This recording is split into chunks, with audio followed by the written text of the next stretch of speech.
Hello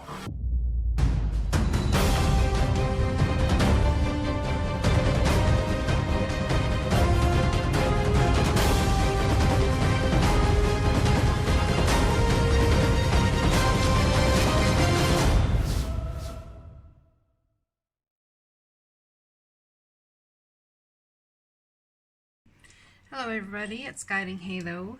My Virgo friends, this is going to be your reading for what Spirit wants you to know for the rest of December. So this is from the 7th to the 31st. I hope you're all doing well. Well, first off, it seems we've got some confusion here. Absolutely. And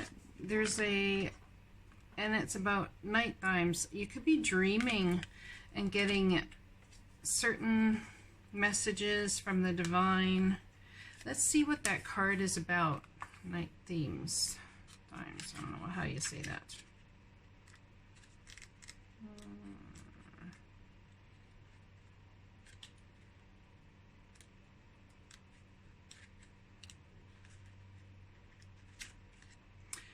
Eyes shut tight. Let's go to sleep tonight. Bedtime is fun. It is essential for you to rest to help you grow big and strong, both for your body and your mind. So snuggle into your bed and let the sleep night take you off into the place of yawns and drowsiness. Maybe read a story or have one read to you.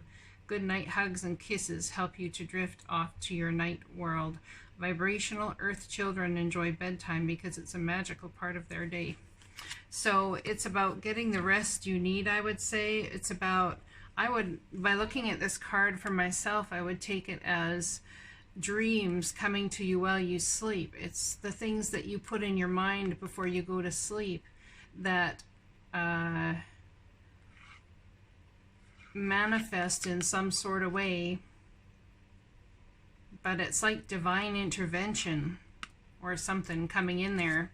Divine help, and we have a complex decision, the need to do research, stop procrastinating. So there's something of the utmost importance the divine needs you to step into, and it could have a lot to do with your money, your fear being left out financially, or having too many bills to pay.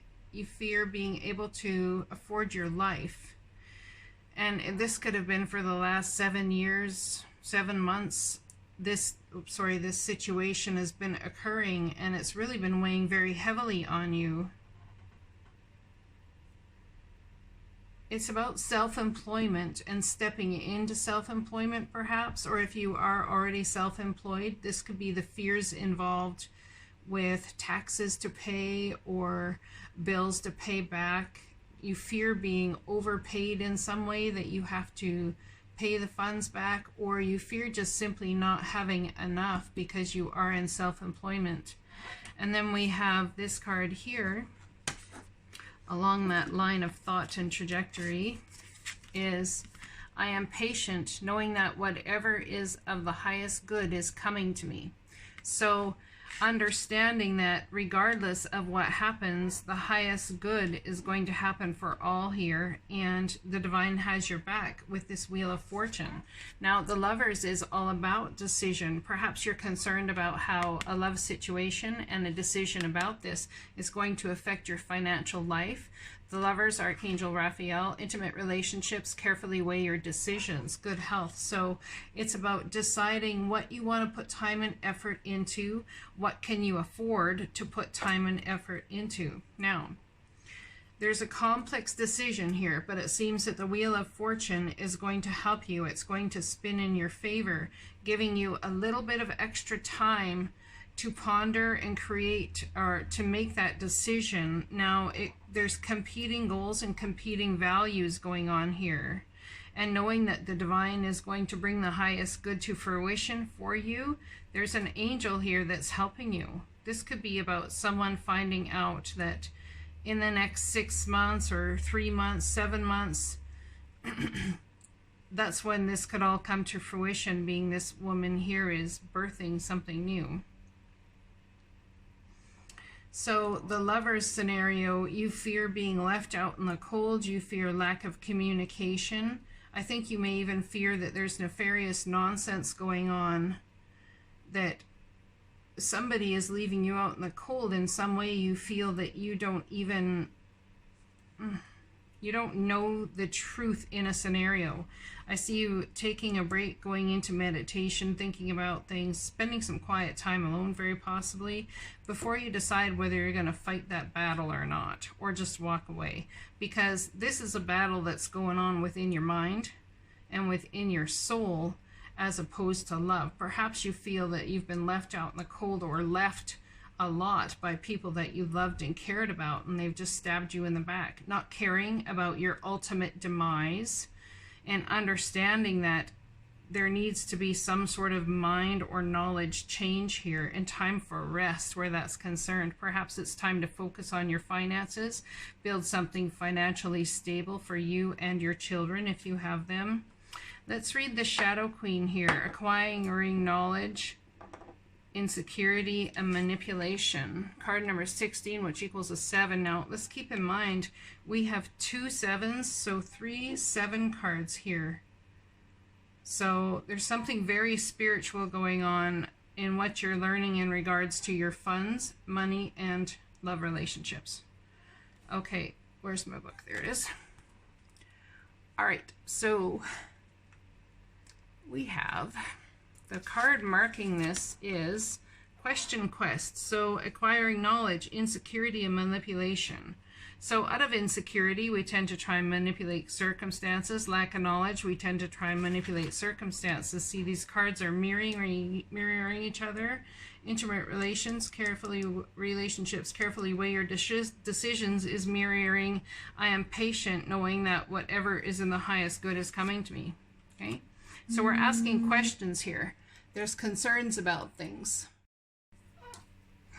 The Ally, the Shadow Queen, tells you that too many of the details hidden behind your circumstances prevent you from moving forward quickly at this time. She has come with a lantern to help shed light on what is concealed within you or your situation.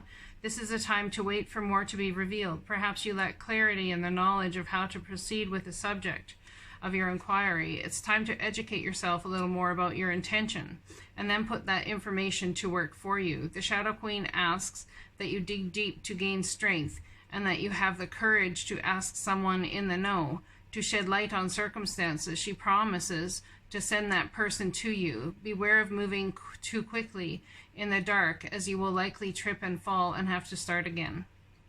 Challenger, the Shadow Queen gently asks you to address your innermost character flaws with compassion. For now, it's time to bring your wounded self and hidden agendas into the light. You're seeing the tangible results of those aspects of your nature that have evolved in response to the difficulties in your life. They've been a means to help you survive. Perhaps you're falling prey to insecurities masked as elitism and arrogance, believing that you know best, to comparing yourself with others, or to being fearful and self-sabotaging. You may have been taught that manipulating others rather than being direct is the way to get your needs met. The Shadow Queen reminds you that manipulation in any form isn't the best method of getting what you want. Another meaning that can also apply in this possibility that you're being affected by someone else's wounded self. Perhaps you are the one being manipulated. Whatever the case, it's time to take a fearless personal inventory and observe what part you play in the dramas and potential disasters in your life. When you come to the place of humility, forgiveness, and grace, then you may proceed again and walk into the light. There is great value and strength in facing your own shadow in the realm of the Shadow Queen.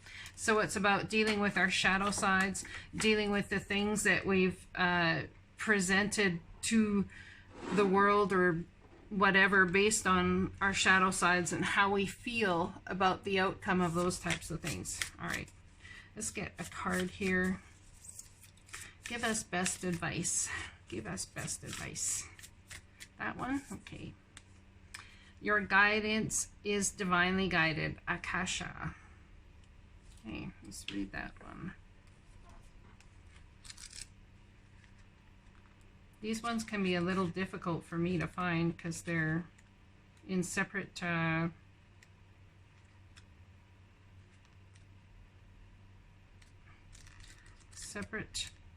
sections. The Age of Light, Akasha. I don't think it's in this one either.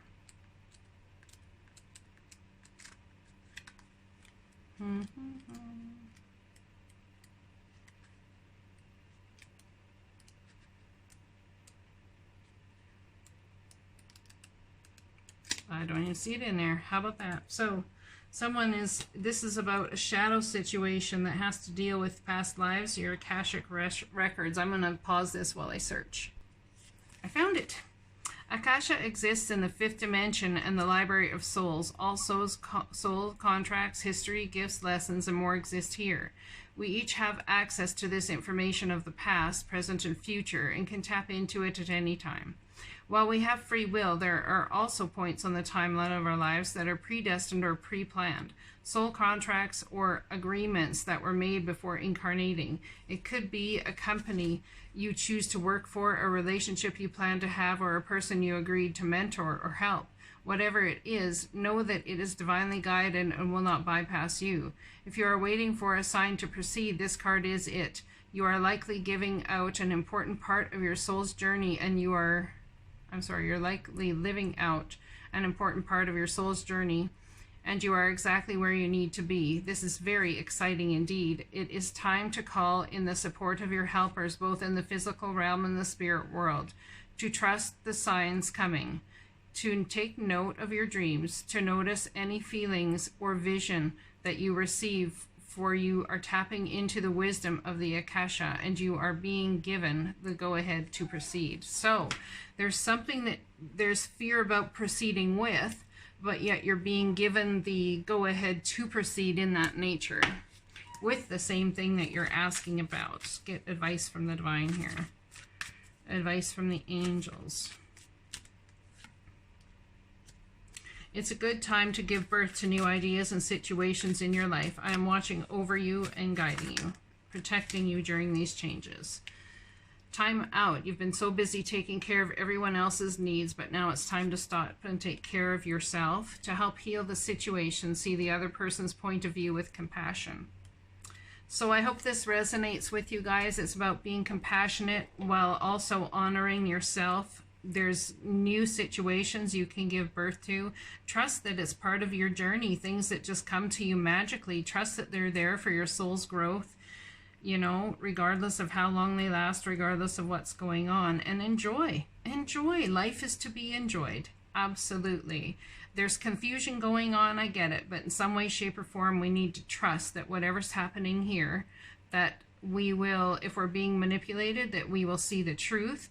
If we have insecurities, it's due to past. And when you want to start something new, a new painting, you can't paint with an old brush.